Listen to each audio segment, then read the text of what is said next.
देखो फिर आज हम कुछ न्यूमेरिकल डिस्कस कर लेते हैं। सॉल्यूशन एंड कॉलिगेटिव प्रॉपर्टीज के हैं, तो जो स्टार्टिंग वाला जो पोर्शन आता है उसके कुछ अच्छे ठीक ठाक क्वेश्चन जो है वो हमारे काम के जो कंसेप्चुअल है वो हम डिस्कस करते हैं। तो कंसंट्रेशन टर्म के कुछ क्वेश्चन हम पहले स्टार्ट कर रहे हैं उसमें। तो उसमें जो सबसे पहला जो क्वेश्चन आ रहा है वो क्या आ रहा है, calculate volume of 95% W/W H2SO4 solution, density is 1.84 gram per ml, ठीक है ना, needed to prepare 100 ml of 15% W/W H2SO4 solution. Simple dilution का कंसेप्ट है। हमारे पास 95% का क्या है, हमारे पास एक सॉल्यूशन है 95% W/W का, उसमें से मैंने कुछ वॉल्यूम लिया, उस वॉल्यूम को किसी और बीकर में डाला, उसमें पानी मिला के उसको 100 ml कर दिया, और वो 100 ml जो है वो हमारे पास कितना है, 15% W/W सॉल्यूशन है। अब इसको हम कैसे करेंगे, ठीक है ना, कुछ नहीं है। डाइल्यूशन का कंसेप्ट क्या है, by concept of dilution formula लिखवा रखा है आप लोगों को, M1V1 इक्वल टू क्या होता है, M2V2, ठीक है ना। तो M1V1 इक्वल टू M2V2 किया। मोलरिटी का फॉर्मूला देखना है W/W के टर्म में, तो percentage W/W equal into density into 10, और ये MW आ जाएगा क्या, सॉल्यूट। तो ये वाला फॉर्मूला हम यहां पुट कर देते हैं। तो M1V1 को मैंने 95% के लिए ले लिया, और M2V2 को मैंने 15% के लिए ले लिया। बस अब ये वैल्यू ही तो पुट करनी है। तो देखो कितना है, यहाँ पे कितना आएगा 95, ठीक है, इनटू डेंसिटी कितना है 1.84 इनटू, बताओ अब 10 तो है ये, 10 डिवाइडेड बाय मोलर मास कितना होता है इसका 98 इक्वल टू इनटू वॉल्यूम कितना है बताओ V1, हमें ये कैलकुलेट करना है, हमें यही तो कैलकुलेट करना है 95 वाले का कितना वॉल्यूम रिक्वायर्ड है, सही है, और उसको 100 ml तक डाइल्यूट किया। तो सपोज करो वो V1 है ना, इसको मैंने किसके साथ इक्वल कर दिया बताओ, M2 कितना है हमारे पास बताओ। M2 की अगर हम बात करें तो M2 जो हमारे पास है वो है वही मोलरिटी 15, ये वाला फॉर्मूला लगेगा, इनटू 1.1 डेंसिटी गिवन है, ये आ गया 10, और मोलर मास जो हमारे पास है वो क्या है बताओ 98, और इसका वॉल्यूम गिवन है already, V2 is what, it is 100 ml है ना, ये आ गया 100 ml। तो ये वैल्यू और ये वैल्यू कैंसिल हो गई, ये वैल्यू और ये वैल्यू क्या होगी, कैंसिल।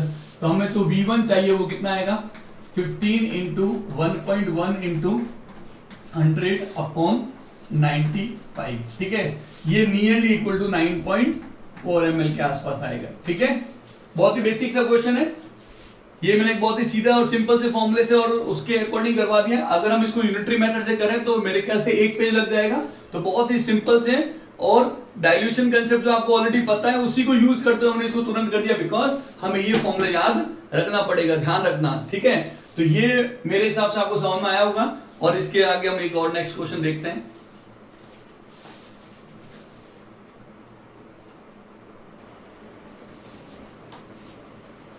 अब देखो नेक्स्ट क्वेश्चन, ये भी बहुत ही इंटरेस्टिंग क्वेश्चन है। देखो क्या दे रखा है, सॉल्यूशन 1 दे दिया अपने को, है ना, सॉल्यूशन 1 है, और सॉल्यूशन 1 को हमने क्या कर दिया, डाइल्यूट किया, डाइल्यूटेड बाय यूजिंग वाटर, हमने इसके अंदर वाटर ऐड कर दिया।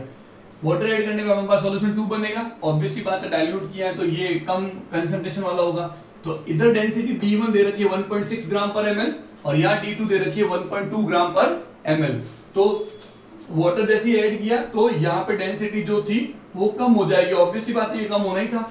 इसमें और गिवन क्या परसेंटेज W/W दे रखे हैं जो 67% है, तो इसका परसेंटेज W/W फाइंड करना है। This is very important question, ठीक है ना, और कंसेप्चुअली भी अच्छा क्वेश्चन है। अब देखो करना क्या इसमें है, कुछ नहीं, बहुत ही सिंपल सी बात है। हमने क्या कर लिया, पहले से हम एज्यूम कर लेते हैं, let volume of solution is 100 ml, first case के अंदर ना, इसको मैं दो पार्ट में डिवाइड कर देता हूँ।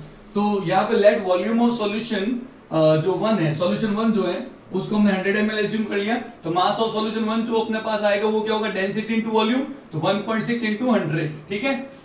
अब मैं यहाँ पे मान लेता हूँ क्या, x ग्राम H2O, ठीक है ना, H2O इज एडेड, ठीक है, x gram H2O is added, और क्या लिख सकता हूं मैं, x ml H2O is added, एक ही बात है, is added। देखो बड़ा इंटरेस्टिंग पॉइंट आ रहा है यहाँ पे, क्यों, because density of water is what, it is 1 gram per ml, ठीक है ना। तो density is 1 gram per ml, तो मास और इसका ये दोनों वैल्यू सेम हो गए। तो अब देखो सॉल्यूशन 2 के बारे में हमारे पास बहुत सारी चीजें क्लियर हो गई। कैसे, यहाँ पे वॉल्यूम ऑफ सॉल्यूशन जो है, वॉल्यूम ऑफ सॉल्यूशन अब कितना हो गया बताओ, सॉल्यूशन 2 पहले कितना था 100, now it is 100 plus x, ठीक है ना, और मास ऑफ सॉल्यूशन अब कितना हो जाएगा, mass of solution mass of solution 2 is it is 160, ठीक है ना। अब x ग्राम ऐड हो गया तो 160 plus x and we know the formula of density it is what, mass upon volume. What is mass? अच्छा मास किसका होगा यहाँ पे? मास सॉल्यूशन का होता है, ध्यान रखना, मास सॉल्यूशन का, वॉल्यूम भी सॉल्यूशन का। तो मास सॉल्यूशन का कितना आएगा बताओ? इट इज 160 प्लस x और यहाँ पे क्या है 100 प्लस x और इसकी वैल्यू हमें पता है इट इज 1.2, ठीक है। अब हम यहाँ पे x निकालेंगे तो ये x हमारे पास कितना आएगा 200 ग्राम, ठीक है ना, और 200 ml, एक ही बात है, क्लियर है। अब देखो यहाँ पे तो इसका मतलब हमारे पास वॉल्यूम ऑफ सॉल्यूशन कितना हो गया, जो था अपने पास 100 प्लस x था, तो now it is 300 ml। This is very important information जो हम इस फॉर्मूला इस गिवन कंडीशन से कैलकुलेट किया। अब अगेन कंसेप्ट डाइल्यूशन का लगेगा, तो कंसेप्ट ऑफ डाइल्यूशन देखते हैं। By concept of dilution, concept of dilution क्या है बताओ? m1v1 equal to m2v2। This is for solution 1, this is for solution 2। अच्छा मोलरिटी का फॉर्मूला मैंने बता ही दिया था, वो क्या था बताओ? मोलरिटी का फॉर्मूला वही percentage W by W into density into 10 upon molar mass of solute, ठीक है। बस यहीं पे कर लो। ये परसेंटेज W by W क्या आएगा बताओ? इसके अंदर 67। What is density? It is 1.6 into 10 upon what, molar mass, into क्या आएगा, वॉल्यूम कितना है बताओ? वॉल्यूम बताओ इसका जल्दी, वॉल्यूम कितना दे रखा है? इट इज 100 और यहाँ पे कितना आएगा? m2 कितना है? अगेन m2 की बात करें तो इसमें percentage W by W find करना है, percentage W by W find करना है, ये लिख दिया, इनटू कितना आएगा डेंसिटी, इट इज 1.2 इनटू, अब यहाँ पे कितना आएगा? यहाँ पे 10, यहाँ पे क्या आएगा? 10 आएगा और ये 10 आएगा और अपॉन क्या आएगा? Molar mass, and we know volume जो है कितना हो गया अब 300 ml, तो 300 ml हो गया। अब अगर हम इसको सॉल्व करें, ये कैंसल, ये कैंसल, ये कैंसल, ये कैंसल, ये 2 0 से ये 2 0 कैंसल, तो परसेंटेज W by W जो आएगा 67 इंटू 1.6 डिवाइडेड बाय 1.2 इंटू 3, ये जो हमारे पास आएगा 29.78%, ठीक है ना, ये आएगा। This is very very important question और बहुत ही घुमा हुआ क्वेश्चन भी है, ध्यान रखना, क्योंकि हम क्या है फंस जाते हैं। हमारे दिमाग में क्या नहीं आता इस क्वेश्चन के अंदर पॉइंट, हमारे पास दिमाग में नहीं आता कि वो जो x ग्राम ऐड किया है ना, तो इस डेंसिटी को इस पे कैसे यूज करें। तो वाटर की डेंसिटी को 1 एज्यूम करना है, इसलिए हमें पता चला x ग्राम इक्वल टू क्या हो गया, x ml, ठीक है ना। तो अब देखो हम नेक्स्ट क्वेश्चन देखते हैं, बहुत ही इंटरेस्टिंग क्वेश्चन है जो रॉल्स लॉ के ऊपर बेस्ड है। एक तरह से रॉल्स लॉ को फॉलो करने वाला और नहीं करने वाला दोनों का एक मिक्सअप बनाया हुआ क्वेश्चन है, बहुत ही इंटरेस्टिंग और बहुत ही जबरदस्त क्वेश्चन है, ठीक है ना। इन क्वेश्चन को देखो हम कैसे देखते हैं। हमारे पास देखो एक ग्राफ दे रखा है ना, ग्राफ दे रखा है और ये इस तरह से अपने पास दे रखा है ग्राफ, ये PL दे रखा है ना, मतलब प्रेशर जो है वो L के लिए दे रखा है। तो ये इस तरह से एक अपने को ऐसा ग्राफ दे रखा है, उसके रिगार्डिंग क्या क्वेश्चन है वो हम एक बार देख लेते हैं। देखो क्वेश्चन में क्या दे रखा है, for a solution formed by mixing liquids L and M, the vapor pressure of L plotted against the mole fraction of M in solution, ठीक है। तो ये क्या है, ये है वेपर प्रेशर ऑफ L, ठीक है, और ये क्या हो गया XM, इन दोनों का जो है वो मोल फ्रैक्शन ऑफ M और इसका वही PL, इनके बीच में हमने ग्राफ प्लॉट किया है, ठीक है। अब ग्राफ प्लॉट किया तो वो किस तरह से आ रहा है वो देखो, वो हम देख लेते हैं, जहां पे XL और XM क्या है, mole fraction of L and M, इसमें कोई दिक्कत ही नहीं है। अब ये बताना है कि इसमें स्टेटमेंट करेक्ट क्या क्या है, ठीक है ना, कौन कौन से स्टेटमेंट करेक्ट है उसके अकॉर्डिंग हमें देखना है। तो उससे पहले हम क्या करते हैं, इन स्टेटमेंट्स को पढ़ें उससे पहले हम थोड़ा सा एक बार ग्राफ को हम ऑब्जर्व कर लेते हैं। इस ग्राफ को देखने पे क्या लग रहा है, अगर मैं इस ग्राफ को थोड़ा सा इस तरह से देखूं, है ना, इस तरह से देखूं, ऐसे ऐसे अगर मैं इस ग्राफ को बनाऊं तो देखो मेरे पास एक कैसा ग्राफ आ रहा है, स्ट्रेट लाइन आ रहा है कि नहीं आ रहा है। तो मैं क्या करता हूं, इसको हाइपोथेटिकली या इसके बीच में एक लाइन ड्रॉ कर देता हूं, इससे आपके बहुत सारे कंसेप्ट जो है वो ऐसे क्लियर हो जाएंगे।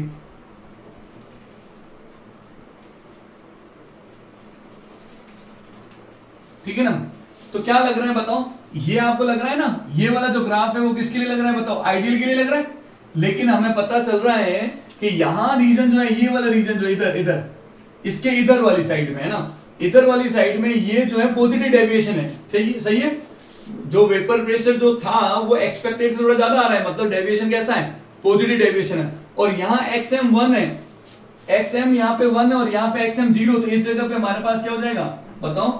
इस जगह पे अगर हम xl की वैल्यू को देखें तो हमारे पास xl की वैल्यू जो होगी ये कितनी होगी 1, और इस जगह पे हमारे पास जो xl की वैल्यू होगी वो कितनी होगी बोलो 0, क्योंकि दो लिक्विड की बात कर रहे हैं L और M की, तो ये हमारे पास पूरा आ गया। अब आप इस क्वेश्चन को देखोगे तो यूं ही आइडिया हो रहा है, क्लियर है। आपको ये पता चल रहा है कि जब xm की वैल्यू 0 अप्रोच करेगी तो ये ग्राफ ऐसा आ रहा है, xm की वैल्यू जब अप्रोच करेगी 0 तो ये ग्राफ ऐसा आ रहा है। तो कैसा ग्राफ है ये, आइडियल, ठीक है ना, जैसा आइडियल बिहेवियर दिखाता है। और आइडियल बिहेवियर में कौन सा लॉ एप्लीकेबल होता है, रॉड्स लॉ। तो इस कंपोजिशन में तो ये रॉड्स लॉ फॉलो करेगा, बट इधर ये नहीं करेगा, क्यों, डेविएशन आ रहा है, क्लियर है। अब देखो इधर, इसका मतलब xm अप्रोचेस टू 0 और xl अप्रोचेस टू 1, इन दोनों केस में rods law is applicable, in other cases it is not applicable. अब दिख भी रहा है ग्राफ के अंदर। अब हम क्या करते हैं, स्टेटमेंट पढ़ते हैं, ठीक है। अब आपको क्वेश्चन पूरा का पूरा एक ग्राफ देखते सारे की सारी पिक्चर क्लियर हो गई। अब आप इसको क्वेश्चन को देखो, क्वेश्चन में देखो पहला ऑप्शन क्या दे रखा है, आप खुद बताओ। The point Z represent vapour pressure of pure liquid M। Point Z जो है, इस Z को देखो, पॉइंट Z जो है वो क्या दिखा रहा है, vapour pressure of pure liquid M। ये तो यही गलत हो गया, क्यों, ये जो Z है यहाँ पे xm है 0, और xm 0 का मतलब ये हुआ कि ये जो Z दिखाएगा वो किसको दिखाएगा, वेपर प्रेशर किसका, प्योर फेज में, प्योर लिक्विड L का वेपर प्रेशर बताएगा। ध्यान रखना ये Z point, keep in mind, ठीक है ना। तो ये तो स्टेटमेंट ऐसे गलत हो गया, क्यों, क्योंकि यहाँ पे तो m 0 हो गया, तो Z पॉइंट बताएगा क्या, PL नॉट। इसको हम क्या कह सकते हैं, PL नॉट कह सकते हैं, ठीक है ना। जैसे x से PL not plus xp not करते हैं ना, तो वो PL नॉट हो गया प्योर फेज में उसका, तो ये तो गलत हो गया। अब देखो B की बात कर, B को देखो, the attractive intermolecular interaction between LL and MM are stronger than those between LM। Obviously बात है, सॉल्यूट सॉल्यूट और सॉल्वेंट सॉल्वेंट का इंटरेक्शन और सॉल्यूट सॉल्वेंट का इंटरेक्शन, तो मोस्ट केसेस में, मोस्टली रेंज के अंदर, मोस्टली इसकी जो रेंज आ रही है उस मोस्ट रेंज के अंदर ये पॉजिटिव डेविएशन दिखा रहा है। पॉजिटिव डेविएशन का मतलब ये होता है कि जब ये फॉर्म होता है तो स्ट्रॉन्ग फोर्स सॉल्यूट सॉल्यूट और सॉल्वेंट सॉल्वेंट के वो रिप्लेस होके सॉल्यूट सॉल्वेंट के बीच के वीक फोर्सेस बनते हैं, सही है। तो यहाँ पे देख लो क्या हुआ, पॉजिटिव, तभी तो वेपर प्रेशर इंक्रीज होता है, वेपर प्रेशर इंक्रीज होने का रीजन यही था। तो यहाँ देख लो क्या हुआ, तो ये जो attractive intermolecular interaction between LL और MM, ऑब्वियसली बात स्ट्रॉन्ग ही होगा, और LM का क्या होगा, B। तो ये ऑप्शन तो हमारे पास क्या हो गया, करेक्ट हो गया, ठीक है। हमें पूछा करेक्ट कौन सा है, ये तो रॉन्ग था, ये हमारे पास क्या हो गया, करेक्ट हो गया। अब बात करते हैं नेक्स्ट ऑप्शन को देखो, नेक्स्ट क्या देते हैं, the point Z represent, point Z, this point Z है ना, this point Z represent vapour pressure of pure M। गलत हो गया यहीं पे, प्योर M नहीं, ये किसके लिए आएगा, प्योर L के लिए आएगा, keep in mind, pure M नहीं, तो ये तो गलत हो गया, प्योर M की तो बात ही नहीं आएगी, ठीक है ना। तो यहाँ पे ध्यान रखना है, Raoult's law is obeyed when XL approaches to 0। अब देखो, अगर ये अकेला स्टेटमेंट भी होता तो भी ये गलत हो जाता, ऊपर वाला तो गलत हो ही गया, नीचे वाला अगर अकेला भी होता, Raoult's law is obeyed when XL approaches to 0, when XL approaches to 0, तो ये आइडियल से डेविएट कर रहा है, पॉजिटिव डेविएशन दिखा रहा है। तो अगर ये सेपरेट स्टेटमेंट होता तब भी क्या होता है, गड़बड़ होता, ध्यान रखना, तब भी ये गलत होता। अब आ जाता है this point D, the point Z represent vapour pressure of pure L।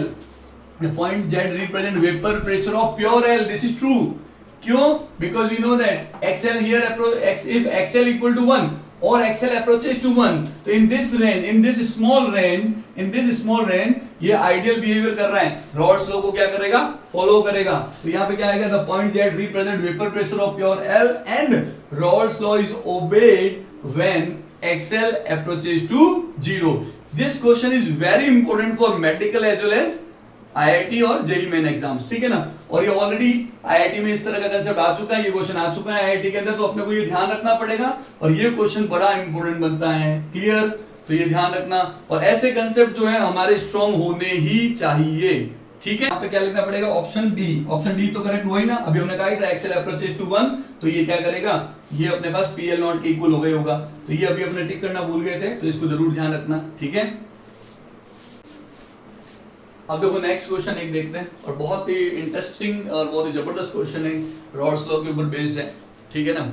और ये क्या है यार, अपन एक प्रेशर का और उसका मैंने कहा था अप्लाइड प्रेशर से टेम्परेचर कांस्टेंट रख के उसका डिस्टिलेशन कैसे करते हैं। तो आपको पता होगा अगर मेरा लिक्विड मिक्सचर है तो उसके ऊपर प्रेशर अगर मैं इंक्रीज करता हूं तो क्या होता है, और प्रेशर डिक्रीज करता हूं तो कैसे वो इवेपोरेट होता है, लिक्विडस लाइन और वेपरस लाइन कैसे बनती है, ये हम ऑलरेडी ऐसा डिस्कस कर चुके हैं। तो एग्जैक्टली वही क्वेश्चन है, ठीक है ना।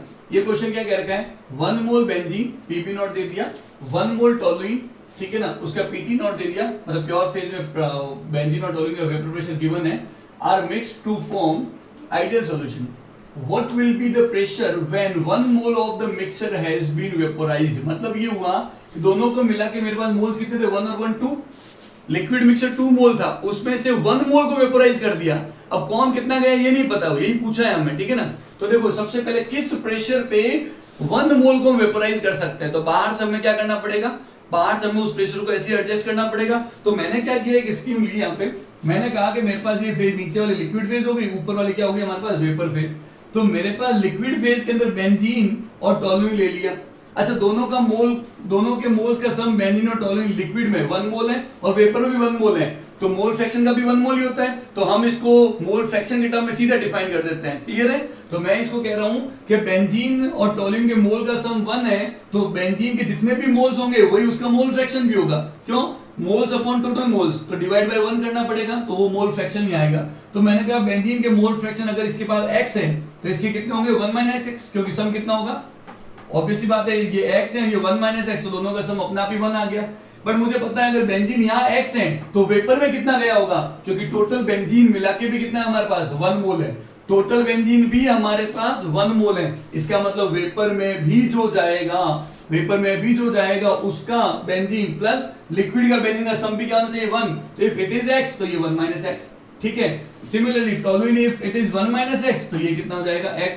वापस रिपीट करता हूं इस पॉइंट को, बेंजीन के टोटल मोल्स हमारे पास 1 है, ठीक है, बेंजीन के टोटल मोल्स 1 है। अगर लिक्विड फेज में लिक्विड मिक्सचर के अंदर मैंने इसको x लिया इसका मोल, तो वेपर में इसके मोल्स कितने होंगे 1 - x। सिमिलरली टोलुइन के अगर मोल्स 1 - x हैं तो वेपर में होंगे उसके x।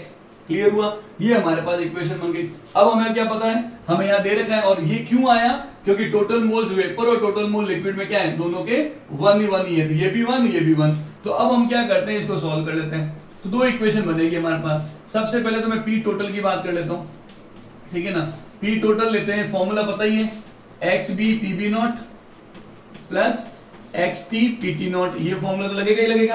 XB कितना है यहाँ पे देखो, XB क्योंकि लिक्विड फेज की बात है, XB mole fraction liquid phase, ये कितना है x, और ये क्या है 100, तो x × 100, और ये हमारे पास कितना आएगा बताओ, अगर मैं इसमें वैल्यू पुट करूं XT और PT में, तो बताओ यहाँ पे कितना आएगा, ये हमारे पास है 1 - x, और ये कितना है 40। क्लियर है, एक इक्वेशन पी टोटल की ये बनी।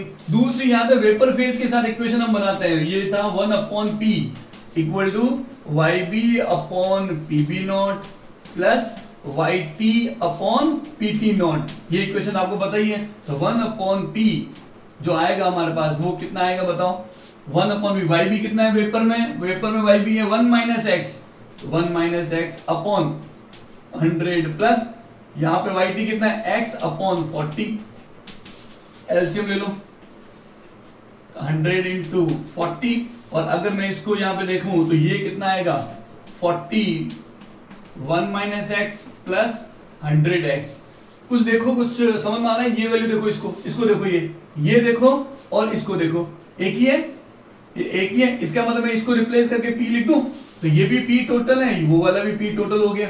तो मैं इन दोनों को वैल्यू पुट कर देता हूं, मैं इसको केवल p से रिप्रेजेंट करता हूं, तो 1/p इक्वल टू p/4000, ठीक है ना। तो बताओ मेरे पास p स्क्वायर इक्वल टू 4000, तो p इक्वल टू कितना आएगा 20√10, और 20√10 जो आएगा, अब क्या करेंगे हम इसको सॉल्व कर देते हैं। अब क्या करेंगे, हमें पता है p टोटल इक्वल टू 20√10, ठीक है ना। अगर मैं मोल फ्रैक्शन कैलकुलेट करने हैं तो बताओ हमारे पास फॉर्मूला क्या लगाते हैं, ये वाला फॉर्मूला यूज करें, 100x प्लस 40 - 40x, ये वैल्यू पुट की, तो बताओ हमारे पास कितना आएगा 60x प्लस 40, और इस तरह से हमारे पास जो है वैल्यू आ जाएगी किसकी, x की। तो x हमारे पास कितना आने वाला है बताओ, अगर मैं यहाँ पे 20√10 - 40 डिवाइडेड बाय 60 तो बताओ हमारे पास अगर सॉल्व करें तो ये कितना आएगा,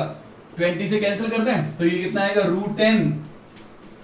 √10 - 2 डिवाइडेड बाय 3। ठीक है, तो ये हमारे पास मोल फ्रैक्शन आ गया लिक्विड में बेंजीन के और वेपर में टोलुइन के, और इस तरह से हम ये पूरे क्वेश्चन को सॉल्व कर सकते हैं, ये ध्यान रखना आप।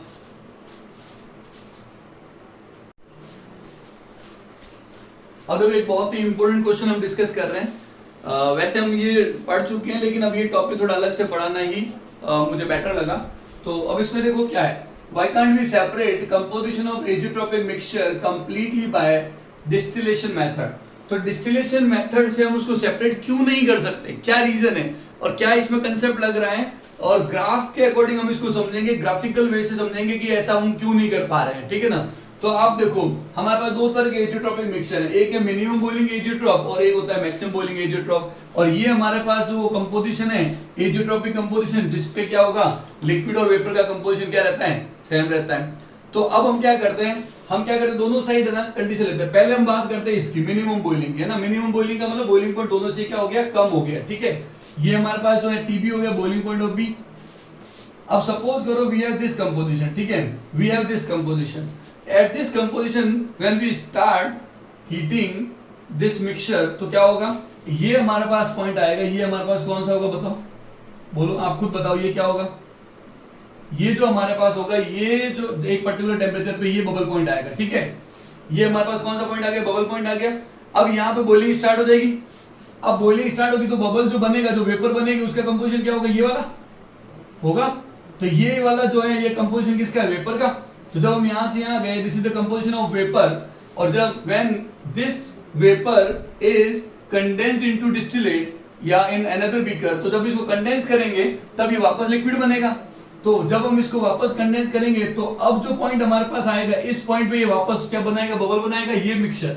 ठीक है, और फाइनली जब ये कंडेंस होकर इधर आया, फिर वापस किसकी ओर जा रहा है बताओ, ये किसकी ओर मुड़ रहा है, एजियोट्रोपिक मिक्सचर की ओर। तो जब मैं इस कंपोजिशन को मैं हीट करता हूं इस पर्टिकुलर कंपोजिशन पे, तो यहाँ पे ये जो पूरा का वेपोराइजेशन, कंडेंसेशन, वेपोराइजेशन, कंडेंसेशन, ये जो प्रोसेस जब रिपीट करते हैं बार बार, तो ये किसकी ओर अप्रोच कर रहा है, टुवर्ड्स एजियोट्रोपिक पॉइंट। तो फाइनली हमें क्या मिलेगा, एजियोट्रोपिक मिक्सचर मिलेगा। तो दोनों कंपोनेंट को कंप्लीटली हम सेपरेट कभी नहीं कर सकते, क्योंकि फाइनली वी अचीव, या वी जो हमें मिलेगा वो क्या मिलेगा, एजियोट्रोपिक पॉइंट मिलेगा। हम इधर से भी स्टार्ट कर सकते हैं। Suppose we have this composition, है ना, suppose we have this composition, तो क्या होगा बताओ, जब मैं इसको हीट करूंगा तो ये पर्टिकुलर पॉइंट पे क्या होगा बताओ, इस कंपोजिशन में मैंने हीट किया और ये अपने पास इस पॉइंट पे ये क्या करेगा, बबल पॉइंट आया।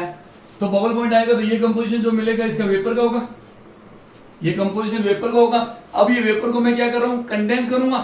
अगेन वही वेपोराइजेशन, कंडेंसेशन, एक प्रोसेस चलेगा। ये कंडेंस हुआ तो इस पॉइंट पे आएगा, फिर वापस फर्दर इस बबल पॉइंट पे वापस को हम हीट करेंगे तो ये वापस वेपर का कंपोजिशन। फाइनली ये कहां अचीव हो रहा है बताओ, किसकी टुवर्ड्स जा रहा है, टुवर्ड्स एजियोट्रोपिक पॉइंट जा रहा है। इसका मतलब फाइनली हमें इन दोनों केसेस के अंदर हमें क्या मिलेगा, एजियोट्रोपिक पॉइंट ही मिलेगा, जब हम बात करें क्या, मिनिमम बॉइलिंग एजियोट्रोप की। क्लियर है, ये के कंसेप्ट हम बोल लेते हैं मैक्सिमम बॉइलिंग एजियोट्रोप के अंदर। अब इसमें भी सुनना, वही स्टोरी रिपीट होती है, कुछ नया नहीं है। देखो कैसे, सपोज करो वी हैव दिस कंपोजिशन ना, सपोज करो वी हैव दिस कंपोजिशन, और मैं इस कंपोजिशन पे इसको क्या कर रहा हूं, हीट कर रहा हूं, और ये मैंने हीट किया तो ये पॉइंट पहुंचा, सही है, ये पॉइंट पहुंचा, this is bubble point. At this bubble point ये मेरे पास जो होगा, ये क्या बन रही है बताओ, बोलो, ये मेरे पास क्या बन रही है, वेपर। ध्यान रखना, वेपर तो ले गए डिस्टिलेट में, वेपर चली गई किसके अंदर, डिस्टिलेट के अंदर। मान लो मेरे पास एक बीकर है, मान लो मैं इस बीकर के अंदर मैं किसी चीज को क्या कर रहा हूं, या मेरे पास एक आरबीएफ है, राउंड बॉटम फ्लास्क है, इसमें मैं किसी चीज को हीट कर रहा हूं, है ना। मैं अगर इसको हीट कर रहा हूं तो यहां से वेपर बनेगी, और ये वेपर इधर किसी और में जाके कंडेंस होगी, तो उसको हम बोलते हैं डिस्टिलेट। क्या बोलते हैं इसको, डिस्टिलेट बोलते हैं। तो यहां पे वेपर गई, तो वेपर का कंपोजिशन जो होगा बी का यहां बढ़ गया, तो बी इधर जाके कंडेंस होगा, तो लिक्विड मिक्सचर के अंदर बी के परसेंटेज थोड़े बढ़ेंगे।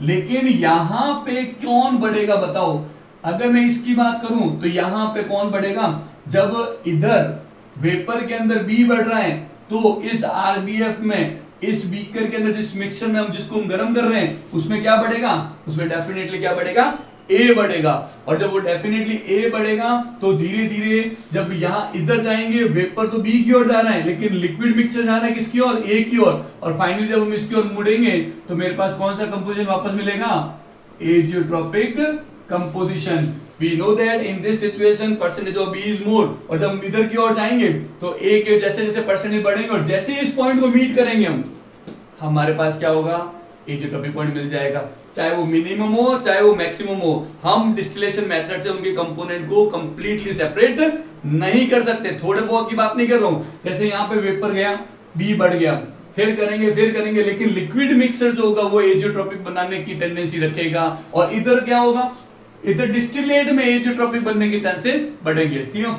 क्योंकि यहाँ पे वेपर जो है ना वो कंडेंस होके ऐसे जा रही है ना, तो सेपरेशन कभी हो नहीं सकता। तो फाइनली चाहे मिनिमम हो चाहे मैक्सिमम हो, जब हम इसको डिस्टिलेट करने की कोशिश करते हैं तो एंड में हमें चाहे डिस्टिलेट में चाहे राउंड बॉटम फ्लास्क या जहां बीकर जिसमें हमने मिक्सर रखा है लिक्विड फेज में, हमें एजियोट्रोपिक मिलता है। ये जरूर ध्यान रखना, and this is very important. इसलिए हम डिफरेंट मेथड्स काम में लेते हैं इनको सेपरेट करने के लिए।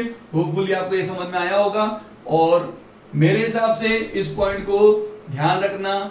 वैसे ही हम सेपरेट नहीं कर सकते, आईआईटी के अंदर क्वेश्चन यही बनता है, आईआईटी मेडिकल एनसीईआरटी में गिवन है, कांस्टेंट बॉइलिंग मिक्सचर होता है, डिस्टिलेशन मेथड से सेपरेट नहीं कर सकते, बट बच्चों का डाउट होता है सर कैसे, तो उसका ये आंसर मैंने बताया। फिर भी कोई डाउट हो तो आप मुझे जरूर बताएं।